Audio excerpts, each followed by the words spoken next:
Good morning dear students. हमने alkane chapter start किया है, उसमें हमारे 4 वीडियो लेक्चर हो चुके हैं। ये 5th वीडियो लेक्चर क्या हमारे पास, इससे हम स्टडी करेंगे topic reactivity and selectivity. Reactivity and selectivity हमारे पास एल्केन्स में लास्ट टॉपिक है। Reactivity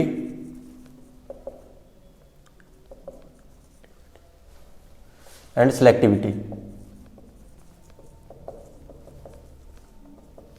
reactivity and selectivity topic हम डिस्कस करने जा रहे हैं। रिएक्टिविटी में क्या है कि हमारे पास एक तो रिएक्टिविटी है। Reactivity means rate of reaction.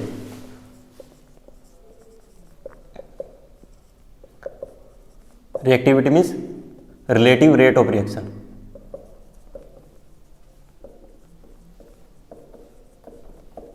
Selectivity means selective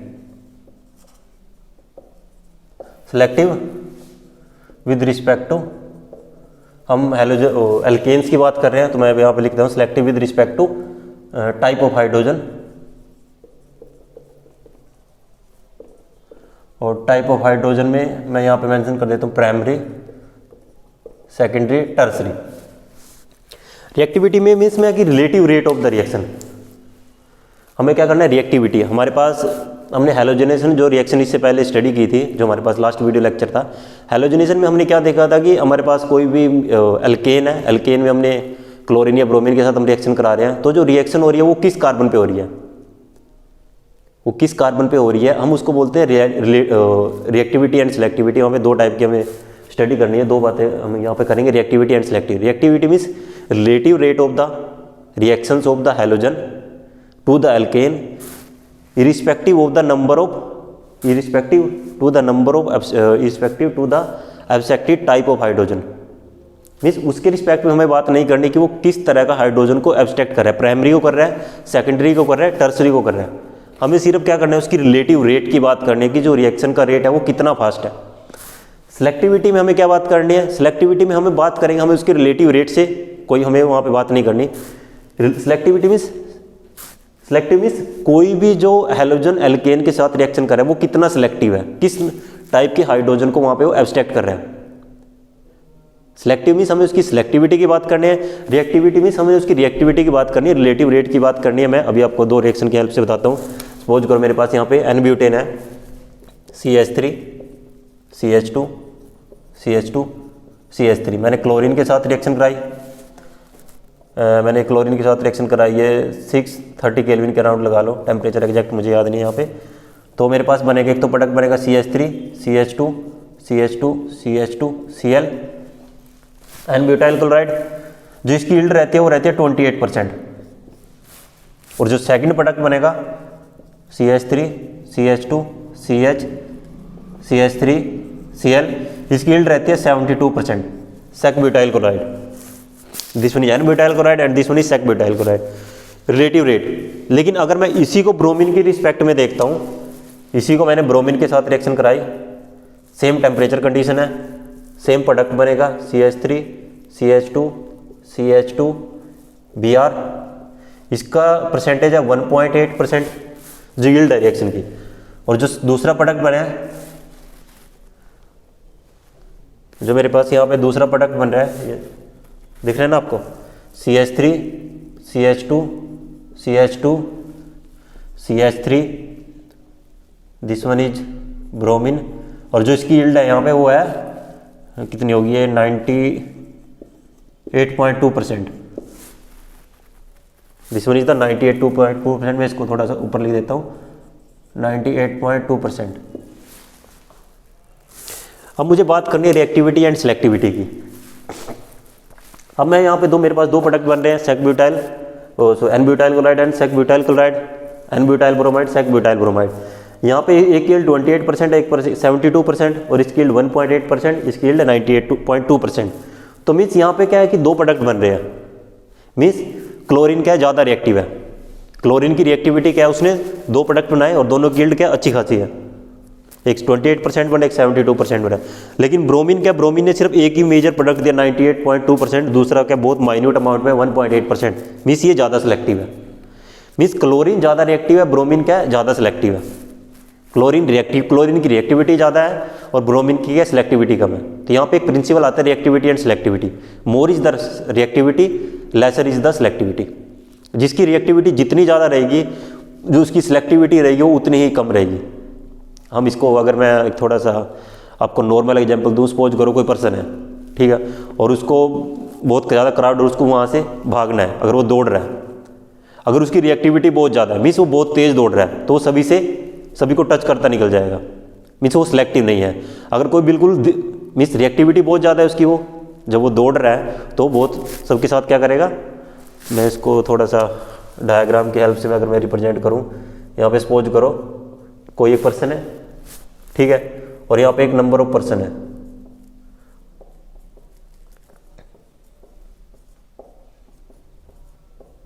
और इसको दौड़ना है, इसकी रिएक्टिविटी बहुत ज़्यादा है, हाई रिएक्टिविटी। तो ये क्या करेगा, मैक्सिमम नंबर ऑफ पर्सन को टच करके निकलेगा अगर ये बहुत ज़्यादा स्पीड से दौड़ रहा है। तो मीन्स उसका जो रिलेटिव रेट है, यहाँ पे इसका रेट बहुत ज़्यादा है, ठीक है। लेकिन अगर इसकी यहाँ पे लो रिएक्टिविटी है, मीन्स बहुत सुस्त है, तो ये क्या करेगा, आराम आराम से जाएगा, सबको किसी को भी टच नहीं करेगा और इजीली से वहाँ से निकल जाएगा। मीन्स ये सिलेक्टिव है वहाँ पे। मीन्स एक नॉर्मल सा प्रिंसिपल रहता है, जिसकी रिएक्टिविटी ज़्यादा रहती है उसकी सिलेक्टिविटी कम रहती है, और जिसकी सिलेक्टिविटी ज़्यादा रहती है उसकी रिएक्टिविटी कम रहती है। एक छोटा सा और एग्जांपल मैं देता हूँ कि जो बहुत ज़्यादा फास्ट लिखता है तो वो इतना अच्छे से नहीं लिख पाता, क्योंकि वहाँ पे रिएक्टिविटी बहुत ज़्यादा है, वो बहुत फास्ट लिख रहा है लेकिन उसकी सिलेक्टिविटी कम है, ठीक, कोई एक्सेप्शन हो सकता है। लेकिन अगर कोई स्लो लिख रहा है, मीन्स नॉर्मल स्पीड से लिख रहा है, उसकी सिलेक्टिविटी ज़्यादा रहेगी लेकिन उसका जो रेट रहेगा, जो जिस रेट से वो लिख रहा है वो कम रहेगा।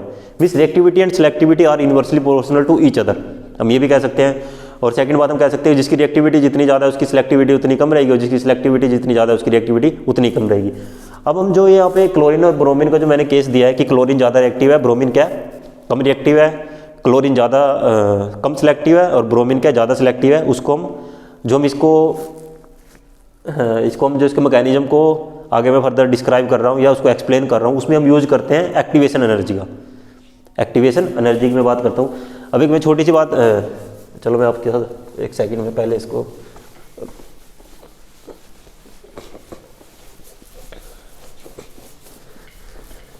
हम रिएक्शन में एक्टिवेशन एनर्जी की बात करते हैं। हम रिएक्शन में क्या करते हैं, एक्टिवेशन एनर्जी की बात करते हैं। और हमें पता है कि रिएक्शन में जितनी ज़्यादा एक्टिवेशन एनर्जी रहेगी मॉलिक्यूल की, अगर किसी रिएक्शन में हम बात कर रहे हैं जो उसकी एक्टिवेशन एनर्जी ज़्यादा, तो मीन्स वो रेट रिएक्शन क्या रहती है, स्लो रहती है। और अगर एक्टिवेशन एनर्जी कम है तो रिएक्शन क्या रहती है, फास्ट रहती है। तो मीन्स हमारे पास क्लोरीन के केस में हमने क्या देखा, Cl2 क्या है, Cl2 की क्या high reactivity and lesser selectivity. और ब्रोमीन के केस में क्या है, लो रिएक्टिविटी एंड हाई सिलेक्टिविटी। अब क्लोरीन की क्या है, हाई रिएक्टिविटी है, मीन्स उसकी एक्टिवेशन एनर्जी कम है, लो एक्टिवेशन एनर्जी, और रिएक्शन कैसी है, एक्सोथर्मिक है, एनर्जी वहां पे क्या होगी, रिलीज होगी। लो एक्टिवेशन एनर्जी, रिएक्शन क्या है, एक्सोथर्मिक है। और इसमें हम बात करें जब उसकी ट्रांजिशन स्टेट बनाते हैं, इसकी ट्रांजिशन स्टेट क्या हमारे पास RH प्लस Cl रेडिकल, तो इसकी जो ट्रांजिशन स्टेट बनती है this one is H Cl, और ये आपको पता ही है यहाँ पे R रेडिकल प्लस HCl, इस टाइप से यहाँ पे इसकी क्या होती रहती है, रिएक्शन रहेगी। इसमें क्या है कि जो यहाँ पे R रेडिकल है उसके पास क्या हाइड्रोजन ज़्यादा है, मीन्स जो क्लोरीन जो HCl मेरे पास यहाँ पे मॉलिक्यूल, जो मेरे पास क्लोराइड रेडिकल है, वो जो क्लोराइड रेडिकल है और जो मेरे पास यहाँ पे एल्केन के पास हाइड्रोजन है वो रिएक्टेंट के पास ज़्यादा है। रिएक्टेंट को क्या कर रहे हैं, ज़्यादा रिजेंबल कर रहे हैं, हाई रिजेंबलेंस टू रिएक्टेंट।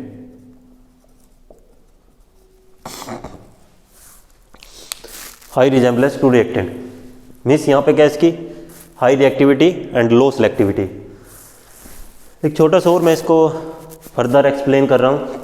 अब आपने देखा होगा कि हमारे पास दो प्रोडक्ट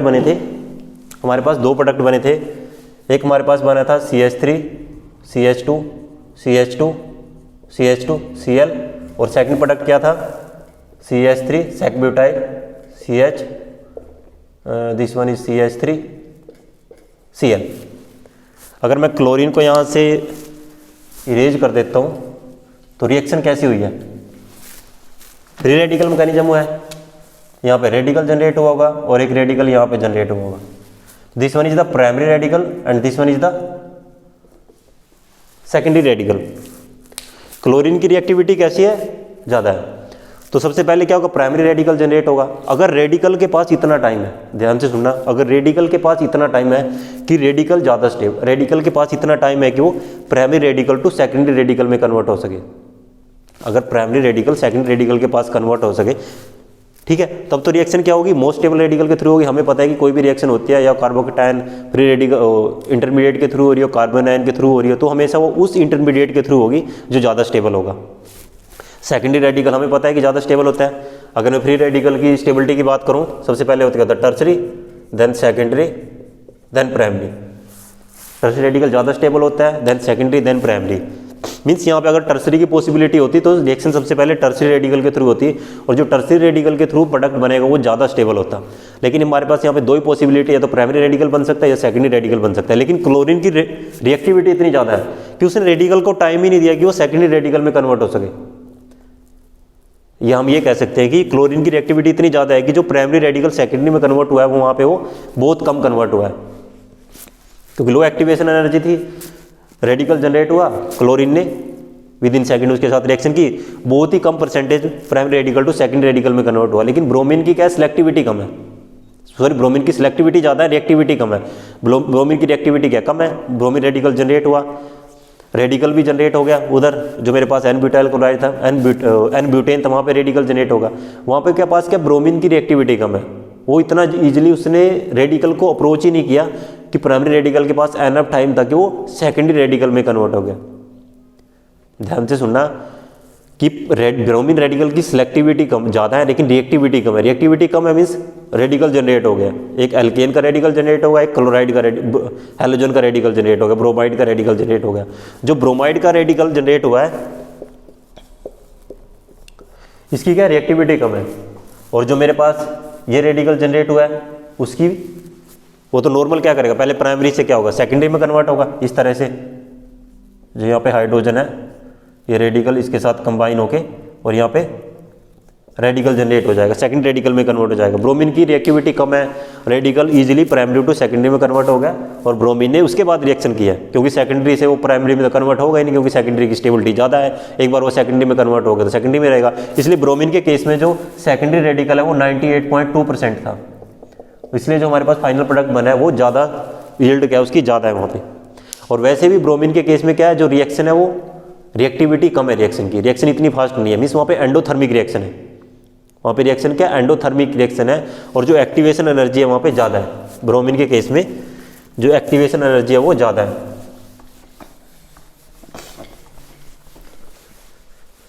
ये थोड़ा थ्योरेटिकल पोर्शन से बनता है लेकिन इसको ध्यान से समझना। ब्रोमीन के केस में क्या RH plus Br radical, R radical, H, this one is the Br radical, R radical plus HBr।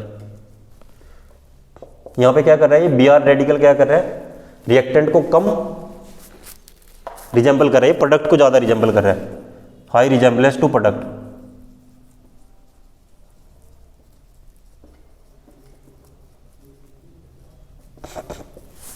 ये आपको पता चल गया क्लोरीन की रिएक्टिविटी ज़्यादा है, ब्रोमीन की रिएक्टिविटी कम है।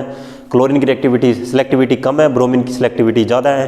तो वहाँ पे क्या है कि प्राइमरी रेडिकल जो रेडिकल जनरेट हुआ है उसके बाद ब्रोमीन के केस में एनफ टाइम है कि प्राइमरी टू सेकेंडरी कन्वर्ट हो सके, लेकिन क्लोरीन के केस में वहाँ पे क्लोरीन की रिएक्टिविटी ज़्यादा होने की वजह से वहाँ उसके पास एनफ टाइम नहीं है कि वो प्राइमरी के बाद सेकेंडरी में कन्वर्ट हो सके। कन्वर्ट होता है हालांकि, लेकिन कम होता है, इतना नहीं हो पाता जितना ब्रोमीन के केस में है।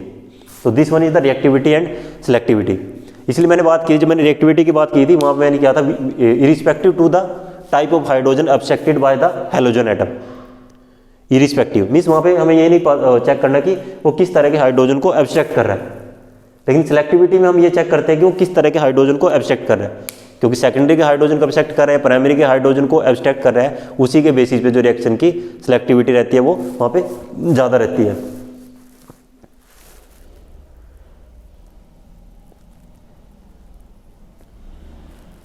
तो इसमें जो ट्रांजिशन स्टेट बनती है उसका यहाँ पे मेन रोल रहता है। तो आपको इस चीज़ का ध्यान रखना है कि क्लोरीन की रिएक्टिविटी ज़्यादा है, ब्रोमीन की रिएक्टिविटी कम है। ब्रोमीन की रिएक्टिविटी कम है तो जो रिएक्शन होगी वहाँ पे वो सेकेंडरी फ्री रेडिकल के थ्रू इनिशिएट होगी, एज या जो रिएक्शन प्रोसीड होगी वो सेकेंडरी रेडिकल के थ्रू प्रोसीड होगी, ना कि प्राइमरी रेडिकल के थ्रू प्रोसीड होगी।